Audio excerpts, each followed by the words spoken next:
This is the iPhone XR, and if you guys haven't already seen it, I made another video a day or two ago talking about why I love this phone. And as I say, no phone is perfect, so there's always good things and bad things about it. So let me quickly explain this video format. So what you saw before was part 1 of this video. If you haven't seen it already, please watch it right now. I'll have the link up here, and then come back to watch this one.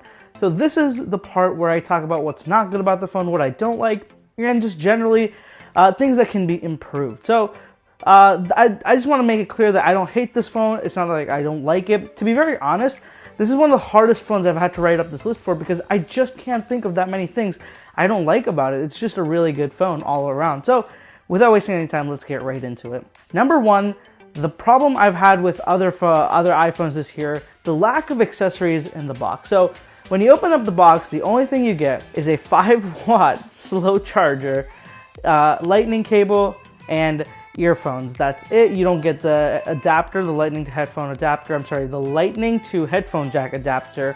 You don't get anything else. No fast charger, no nothing. It's kind of weird now because there's so many brands that put so much more into the boxes themselves. There's just a few more accessories to get you going. Apple doesn't provide anything. In fact, they stopped providing the headphone jack adapter, which I still think is required. Not a lot of people have moved into this completely headphone jack free environment. Including that dongle would have been just a way to keep things a little bit, easier on the consumer. They didn't. I personally am not affected by this. I never use the dongle out of my other phones, but a lot of people, especially with the XR, are going to be coming from older phones. So for them, having that dongle is definitely something that would be helpful. However, Apple decided, no, we're going to kill it this year, and it's gone. So I really don't like that there's just no extra accessories in the box. The earphones they provide are decent at best. They could put a lot more effort into it. Samsung, even Google has better earphones out of the box than Apple does. Moving on to number 2, and that is, despite being a 6.1-inch display, this has absolutely no picture-in-picture or multi-window support. This is an iOS thing, but it still extends over from just the fact that it is a big part of how you use the phone.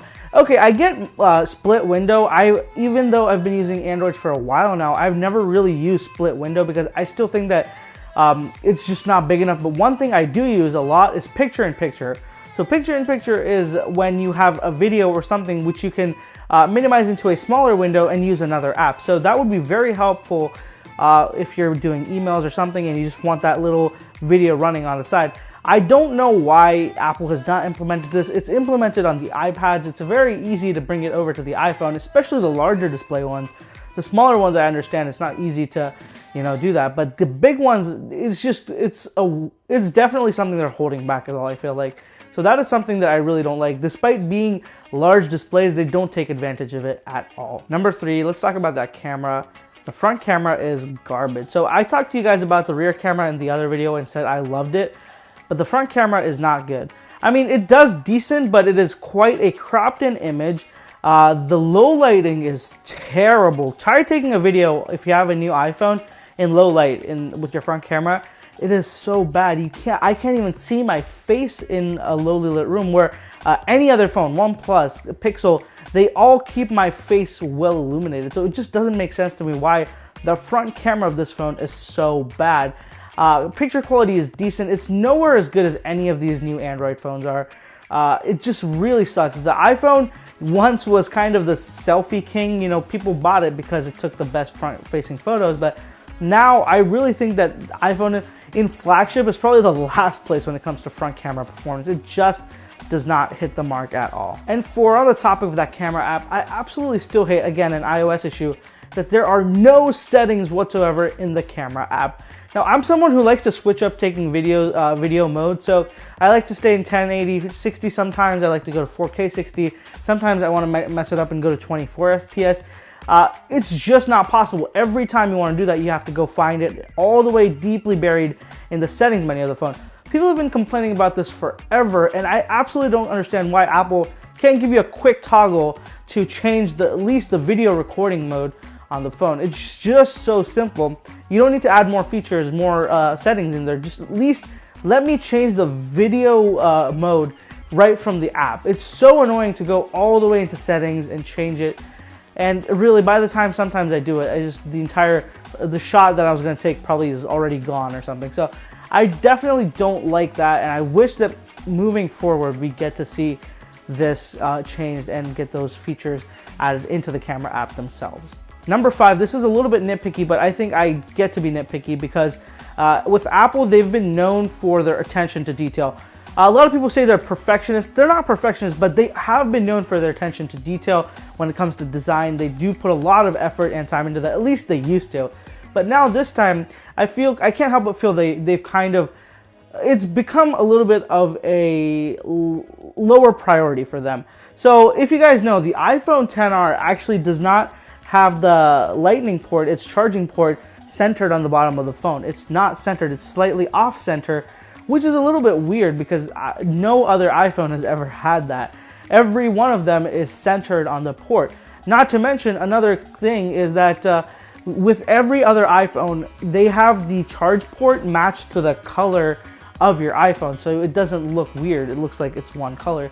However, with the XR, it's actually silver, so it's silver on every color. It looks really weird, especially on the darker ones like the red and the black one. It just feels out of place. It's like, it's not anything that's going to affect functionality, but as I said, that attention to detail is just lacking with this phone, and that's something that I don't know if I'm happy about, because the one thing I've relied on Apple for the longest time is they have been known, to pay attention to the small details, and now that they're not doing it, it makes me think, where is that time and effort going into if they're not putting into attention and detail? Number 6, now this is something that I didn't think would really affect me so much, but in reality it does, and that is the lack of 3D touch and Force Touch. So I didn't realize how much I used those until I actually moved to the XR.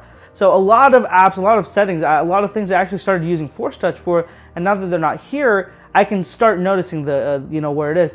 Now some of the features do come back through like just long pressing. So you do have the flashlight and camera toggle here. If you long press, they work. Same with Control Center. If you long press on these toggles, they work similar to 3D touch. The keyboard also you can use as a trackpad if you hold down on the spacebar for a little bit more than a second. However, all these are still long presses and they're not 3D touches. They just feel a lot slower. They feel unintuitive compared to how it was with 3D touch before. And I've also noticed, when you're trying, I did use the shortcuts on that a lot. And one thing I used a lot was peek and pop. So if there was a link in an app or if there was a link inside of a web page, I got so used to it. Now it feels just so weird. I would press down on it just slightly and it would give me the preview, and I would see, hey, I don't want to see this, or hey, this seems interesting, let me go into it. And I think that that's one thing that will definitely, it's something that I miss, and I really wish they hadn't gotten rid of it on the XR.